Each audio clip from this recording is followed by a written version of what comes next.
Hello, it's Professor Asma Parveen from Department of Psychology, Aligarh Muslim University. Today I'll be talking about the study designs we are using in qualitative research. Qualitative research help us to gain deeper understanding of the research topics. It employs different approaches that can also be utilized in quantitative research. Both the methods are common in quantitative and qualitative research, and one common approach that is used in both qualitative and quantitative research is the case study, which involves thoroughly examining a specific instance to gain insights and knowledge. Another method is content, where the content of something such as book or movie is carefully analyzed and comprehended. Next method is focus group or group interviews. They provide an opportunity for individuals to come together and discuss a particular topic, sharing their thoughts and opinions. Participant observation is another technique used in qualitative research, where the researcher immerse themselves in a group or community to observe and comprehend their behaviors and actions. Now, I will discuss all these study methods that we are using in qualitative research in detail. The first study design that we are using in qualitative research is case study. This method can be used in both qualitative and quantitative studies. It involves thoroughly exploring and understanding specific aspects of the chosen case, which could be an individual, a group, a community, or even a whole town or city. The goal is to gain a holistic and in depth understanding of the subjects of interest. For a study to be considered a case study, the subject being studied must be its own separate entity, either very representative or extremely atypical. One of the key features of a case study is its flexible and open ended approach to data collection and analysis. Unlike other research designs, there are no strict rules or procedures to follow.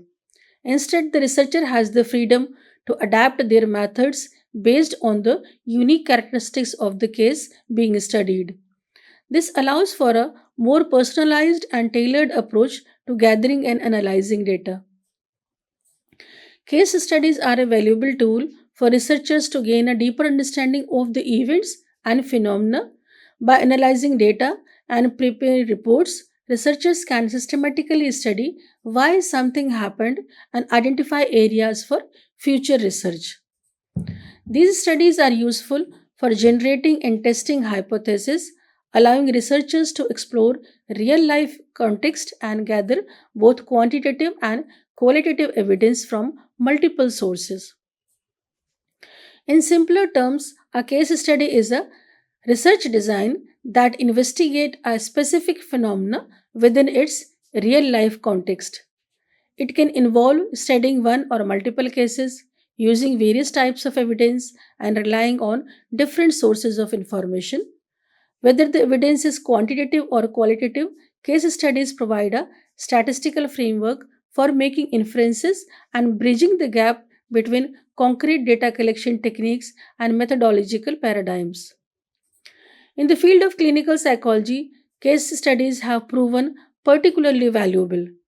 They allow psychologists to examine a patient's past history and mental health status, providing crucial insights for accurate diagnosis and treatment. Understanding a patient's physical and mental health requires knowledge of their past and present health issues, as well as many environmental problems that may have faced. The case study approach is a valuable method for studying real life situations, including behavior problems in schools. Researchers gather data through observation, interviews, and psychological tests, but it is crucial to recognize that personal biases can influence the collected data. Therefore, researchers must possess the necessary skills to conduct case studies effectively. In addition to schools, case studies are also widely used in psychology. This research approach involves obtaining a detailed analysis of an individual or group using various techniques such as interviews, observations, and records. In clinical psychology, case studies are particularly useful for describing rare events and conditions. While case studies typically focus on one person, they can also include multiple cases if replication is a key factor. The ultimate goal is to produce valid and reliable results that contribute to future research. Overall, case studies provide a comprehensive understanding of real life situations and behavior problems. By utilizing different research methods, researchers can gather valuable data through case studies. However, it is important to understand that the potential impact of personal biases on the collected information can influence the reliability and validity of the research. There are different types of case studies. Mainly, we are considering here four types of case studies. First one is illustrative, next, exploratory, cumulative, and critical case studies. In illustrative case studies, the basic aim is to provide a descriptive overview of a situation by using one or two examples. The aim is to make something unfamiliar more understandable and to give readers a common understanding of the topic. These case studies are helpful in providing a clear picture of a specific scenario. Next is exploratory case studies. These are also known as pilot case studies. They are conducted before a larger investigation takes place. Their purpose is to help identify questions and determine the types of measurements that will be used in the main investigation. However, caution must be exercised with this type of study as initial findings may appear convincing enough to be released prematurely as conclusions. Cumulative case studies involve collecting information from multiple sites at different times. By gathering data from past studies, researchers can make broader generalizations without needing to conduct new, potentially repetitive studies. This approach saves both time and resources, allowing for a more comprehensive understanding of the topic. On the other hand, critical instance case studies focus on examining one or more specific sites. They may be used to explore a unique situation that is of particular interest without the need for generalization. Additionally, they can be utilized to challenge widely accepted claims or assertions. This type of study is particularly useful for answering cause and effect questions and delving into the intricacies of a specific case. Next category of studies is content analysis. It is a powerful tool that helps us to understand the ideas and concepts conveyed in a piece of writing. By closely examining the words and their meanings, we can uncover the underlying messages being communicated. This analysis method can be applied to various forms of reading material, including articles, books, lectures, interviews, and more. To conduct a content analysis, we first break down the text into different categories such as words, phrases, sentences, or themes. As we can understand with the help of this figure, that a content analysis will seek meanings and relationships of certain words and concepts within the text or corpus of text and generate thematic data that reveals deeper insights into the text meanings. And according to Prasad 2008, the content analysis is the study of the content with reference to the meanings, context, and intentions contained in the messages. For example, a company launches a new product and wants to understand the public's reactions to it. They analyze comments on their social media post about the product. They choose specific concepts such as like, dislike, awesome, etc. The frequency of these words in the comments give them an idea about the public's sentiments up towards the product. After conducting content analysis and dividing the content into different phrases, words, and themes, we employ two methods in case studies to analyze the content, and these methods are known as conceptual analysis method or relational analysis method. These help us to explore the content further. The applications of content analysis span across numerous fields of study, ranging from marketing and media studies to literature, sociology, psychology, and beyond. It serves as a valuable tool for understanding how people communicate and express themselves. Additionally, content analysis also helps us to identify instances of propaganda, decipher someone's intention or focus, describe how individuals respond to communication, and even gauge emotional responses. Moreover, content analysis helps us with the ability to discern the effectiveness of various communication strategies. By examining how people respond to different forms of communication, we can identify patterns that shed light on the most impactful methods of conveying information. This knowledge is valuable in fields of marketing where understanding consumer behavior and preferences is crucial for success. Furthermore, content analysis also plays a vital role in detecting and evaluating the propaganda. By scrutinizing the language and rhetoric employed in a piece of writing, we can identify instances of manipulation or biased messaging. This skill is particularly important in today's media landscape where misinformation and persuasive tactics are prevalent. Content analysis empowers us to become critical thinkers and discerning readers by honing our ability to analyze and interpret written material. We develop a deeper appreciation for the complexities of language and communication, whether it be unraveling the hidden meanings in a novel or deciphering the underlying motives behind a political speech. Content analysis helps us to navigate the vast sea of information with confidence and insight. There are two types of content analysis, that is conceptual or quantitative analysis and relational or qualitative analysis. Conceptual or quantitative analysis method is used to study the frequency of certain ideas or concepts typically represented through the text. By analyzing how often specific words appear in a document, we can gain understanding into the prevalence of these concepts. It's important to consider that words with similar meanings can also be included in this analysis. For example, if we are examining a document about freedom, we would look for related words such as liberation and independence. Relational analysis takes the study of concepts a step further by exploring the relationships between them within a text.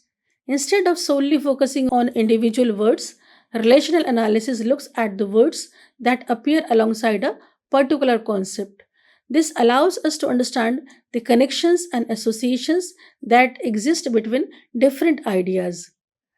By examining the words that frequently appear next to freedom, we can gain understanding of its relationship with other concepts.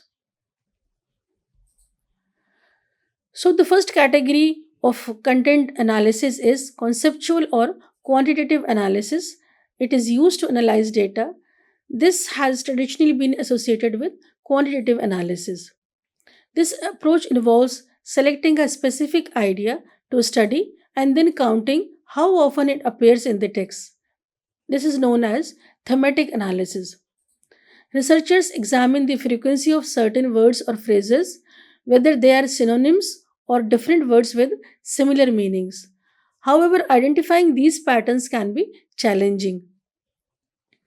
By organizing the text into categories based on specific words, set of words, or phrases, researchers can focus their analysis on those particular words or patterns that are relevant to their research question. This method helps us to target examination of the text Consider the specific elements that contribute the overall understanding of the research topic. So, by analyzing the frequency and distribution of these selected words or patterns, we can gain insights into the underlying themes and concepts present in the text. This approach provides a systematic way to explore and interpret textual data, enabling us to draw meaningful conclusions. Next category of content analysis is qualitative or relational analysis. It is a method of studying information that goes beyond simply examining the concepts themselves. It delves into exploring the connections between these concepts, also known as semantic analysis. Instead of viewing individual concepts as having their own meaning, this type of analysis sees meaning as something that arises from the relationships between concepts in a text. One approach to qualitative analysis comes from cognitive science and involves the creation of decision maps and mental models. Decision maps aim to illustrate the relationships between ideas, beliefs, attitudes, and information that an author considers when making a decision in a text. These relationships can be logical, inferential, causal, sequential, or mathematical. Typically, two of these links are compared in a single study and analyzed as networks. This methodology is considered a more comprehensive way to map out cognitive processes as opposed to the more specific mental models approach. By examining the relationship between concepts, researchers have an understanding of how these concepts interact and influence one another. This allows for a more in depth analysis of the text and the underlying thought processes behind it. Through qualitative analysis, researchers are able to uncover the underlying meaning and connections within a text by focusing on the relationships between concepts rather than just the concepts themselves. A more holistic understanding of the text is achieved. This approach provides valuable insights into the thought processes and decision making strategies employed by the authors. There are certain advantages of the content analysis. One of these advantages is the ability to facilitate communication between scholars through text or transcripts. This allows for the exchange of ideas and the sharing of knowledge. There are two main approaches to the content analysis, quantitative and qualitative. And qualitative analysis focus on understanding concepts and their relationships, while quantitative analysis involves statistical analysis of the text. So, by using content analysis, researchers are able to get insights into ancient civilizations by analyzing inscriptions and other forms of written communication with the help of both quantitative and qualitative methods of analysis. Another advantage of content analysis is its ability to closely examine text. Researchers can analyze specific categories and relationships within the text, providing a deeper understanding of the content. Additionally, content analysis help us for the statistical analysis of the coded form of the text. This provides researchers with a systematic way to interpret and analyze large amount of data. It also enables the development of expert systems that can show the relationship between different concepts within the text. Furthermore, content analysis plays a crucial role in helping us understand how the human mind thinks. By examining text and their underlying meanings, researchers can gain understanding into the thought processes and cognitive patterns of individuals. This can be particularly useful in fields such as psychology and linguistics, where understanding human cognition is essential. Content analysis, while a valuable research method, but it does have its limitations. One of the limitation is that it can be time consuming to complete. This means that researchers must invest a significant amount of time and effort in analyzing the content, which may not always be feasible. Relational analysis, which involves interpreting connections between different elements, is subjective and lead to inaccuracies. Different researchers may interpret these connections differently, potentially impacting the validity of the findings. Another limitation is that the process of content analysis lacks a solid theory. Without a strong theoretical foundation, the accuracy of this study may be compromised. Researchers may struggle to accurately analyze and interpret the content without a clear framework to guide their analysis. Furthermore, content analysis involves condensing a large concept into a code, which can result in errors. This is especially true when dealing with complex texts where important information may be lost or overlooked during the coding process. Critics argue that content analysis focuses too much on word count and overlooks other important aspects. While word count can provide valuable insights, it is essential to consider other factors as well, such as tone, context, and underlying meanings. Drawing conclusions from an analyzed text requires careful consideration of the context because there are often multiple possible interpretations. It is crucial to avoid making assumptions based solely on the content analysis and instead take into account the broader context in which the content exists. Next category of method is the focus groups and group interviews. These are the study methods that used to gather information and insights on specific topics or issues. In focus groups, a researcher facilitates an open discussion among a group of people to explore their attitudes, opinions, and perceptions. The researcher selects participants who are best suited to discuss the topic at hand and carefully chooses the discussion topics. The size of the group is important and usually consists of around 8 to 10 people. The process of recording the discussion is decided in consultation with the group. The findings and conclusions from the focus group become the basis for analysis. Group interviews, on the other hand, are more structured, with the researcher asking specific questions to stimulate discussion. While participants are allowed to discuss whatever they want, the researcher's role is to steer the conversation back to the topics of interest. Both focus groups and group interviews can be used in various fields such as social sciences, marketing research, and urban planning. They are cost effective methods that provide detailed information and insights. However, there are some limitations to consider. If the discussion in a focus group is not carefully guided, it may only reflect the opinions of those who tend to dominate the group. This can lead to biased results. Additionally, focus groups may not be suitable if the goal is to measure the extent or range of diverse opinions. Despite these limitations, focus groups and group interviews remain valuable tools for gathering information, improving products and services, and planning for future development.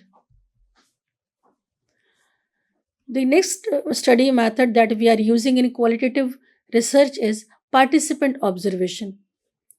It is an important method to gather information about social interactions or phenomena in qualitative studies. It involves closely interacting with members of a group and immersing oneself in the situation being studied.